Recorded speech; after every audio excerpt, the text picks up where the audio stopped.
Assalamualaikum warahmatullahi wabarakatuh. Perkenalkan, saya Sapadila Adina Mainur dengan NPM 21212121101 dari kelas 2C. Di sini saya akan menjelaskan artikel yang sudah saya susun dengan judul Kedudukan Pribumi dalam Novel Bumi Manusia.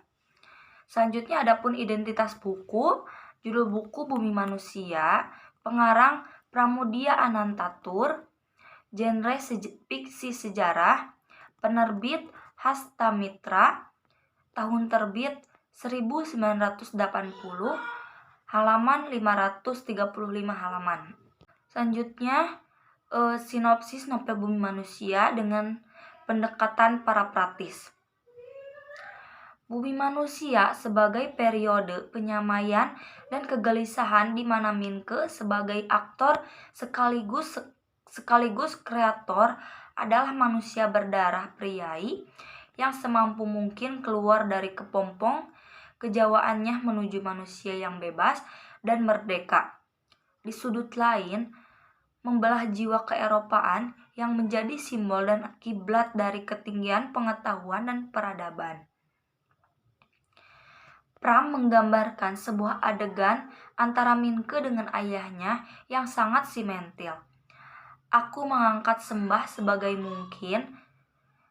bisa aku lihat dilakukan punggawa terhadap kakekku dan nenekku dan orang tuaku waktu lebaran. Dan yang sekarang tak juga kuturunkan sebelum bupati itu duduk enak di tempatnya. Dalam mengangkat sembah serasa hilang seluruh ilmu dan pengetahuan yang kupelajari tahun demi tahun belakangan ini. Hilang indahnya dunia sebagaimana dijanjikan oleh kemajuan ilmu. Novel ini tahun terbit 1980-an, jadi termasuk karya sastra angkatan 80-an. Sastra angkatan 80-an diwarnai dengan aturan-aturan yang ketat dan dipengaruhi oleh kegiatan politik.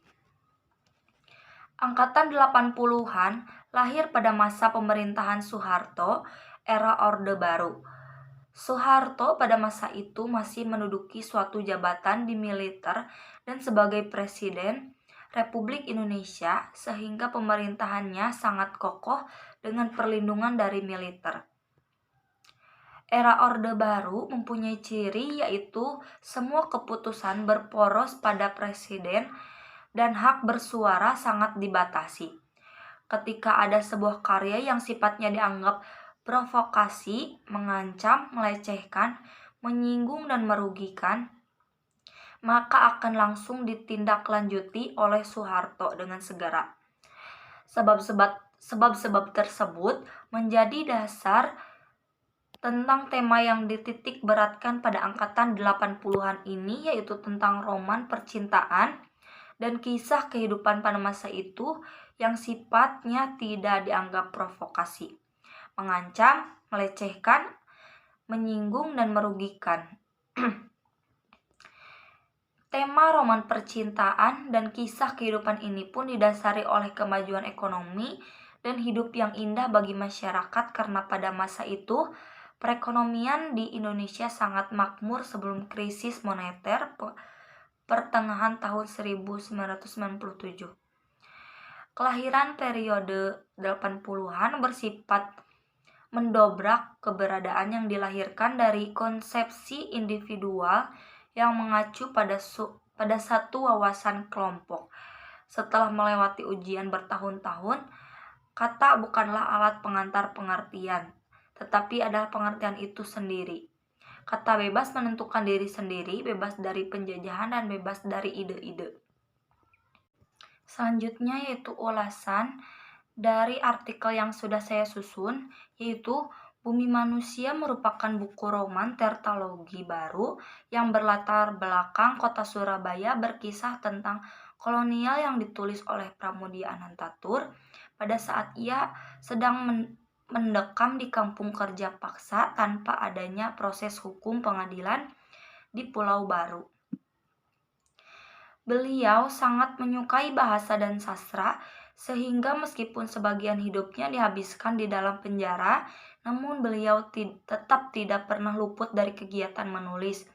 Beliau memang tidak menceritakan sejarah sebagaimana tertawa secara objektif dan dingin yang selama ini dipelajari oleh orang-orang sekolahan.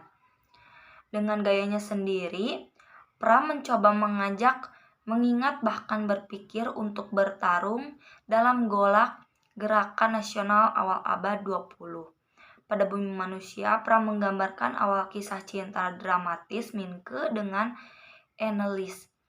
Bunga akhir abad, Minke seorang pribumi yang bersekolah di HBS Surabaya, seorang peranakan Belanda dengan pribumi bernama Sanikem yang kemudian lebih dikenal dengan nama Nyai Ontosoroh.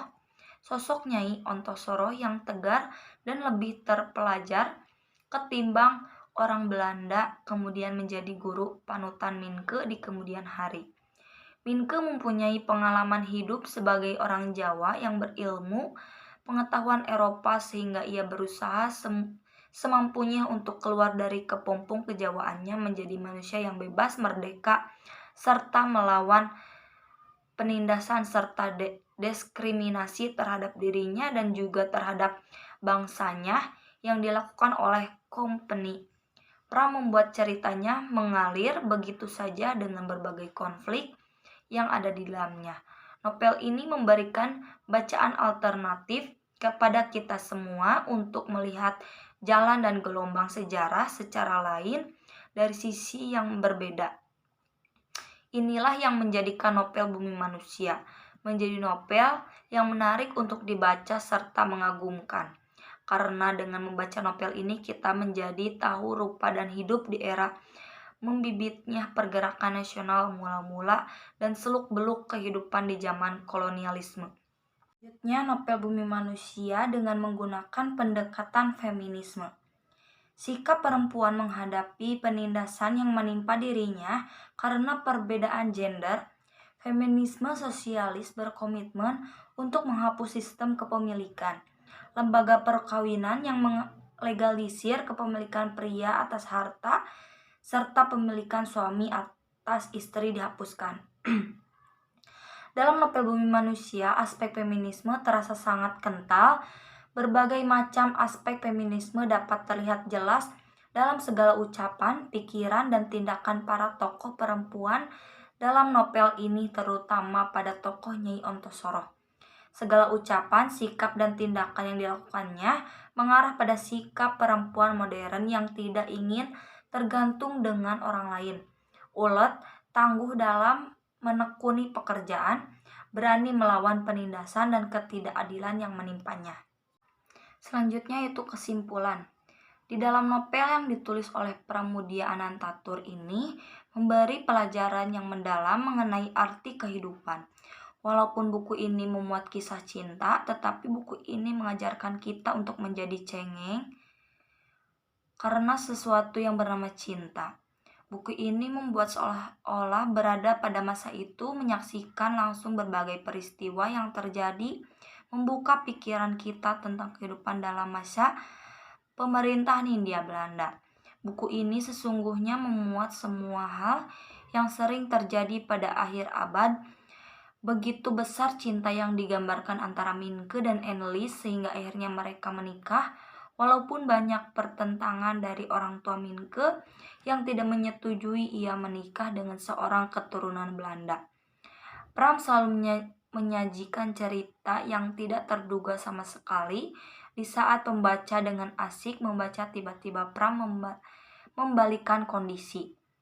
Walaupun kisah ini menceritakan kisah antara Minke dan Annelies yang sangat memilukan, akan tetapi buku ini cocok untuk dibaca semua kalangan remaja, mahasiswa, tapi sangat tidak cocok dibaca bagi anak-anak karena dalam buku ini bahasa yang digunakan lumayan tinggi dan butuh cukup berpikir saat membaca tiap paragrafnya. Itulah kekurangan dari buku ini. Sekian dari pemaparan dari artikel yang sudah saya susun. Mohon maaf apabila ada kekurangan dan kesalahan. Wassalamualaikum warahmatullahi wabarakatuh.